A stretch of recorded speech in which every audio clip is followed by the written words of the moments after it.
এরা বাঁচলে গাজী আর মরলে, বলেন না বাঁচলে গাজী মরলে। এজন্যই তো এরা খেলার ডাক দিয়ে ময়দান থেকে পালিয়ে যায় না, প্রয়োজনে জেলখানায় বন্দী হতে হয়, যেমন আল্লামা মামুনুল হক। এজন্যই তো খেলার ডাক দিয়ে এরা ময়দান থেকে পালিয়ে যায় না, যেমন জুনায়েদ আল হাবিব।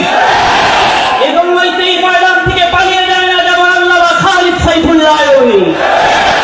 আর যারা জানে বাঁচলেও খবর খারাপ, মরলেও খবর খারাপ, এরা খেলার ডাক দিয়ে পালিয়ে যায়, যেমন কাকা। ঠিক কিনা জোরে বলেন।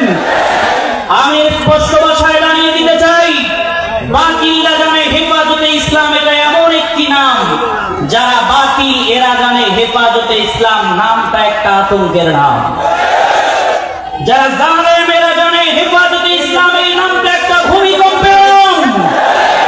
হেফাজতে ইসলাম বাংলাদেশ অতীতেও বাতিল কিংবা জালেমের বিরুদ্ধে ছিল, এখনো আছে, আগামীতেও হেফাজতে ইসলাম বাংলাদেশ যেমন ইসলামের জন্য যদি কেউ কথা বলে, রক্ত দিতে চায়, জীবন দিতে চায়, বাংলার সবুজের পতাকা নিয়ে যদি কেউ ষড়যন্ত্র করে, রংপুরের গৌরব আবু সাইদের মতো বন্ধুদের গলায় বুকে টান টান করে দিয়ে নিজের জীবন দিতে রাজি, আল্লাহর জমিনে ইসলামকে ভবিষ্যৎ হতে দিতে রাজি না।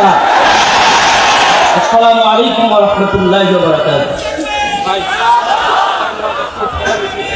সম্মানিত উপস্থিতি,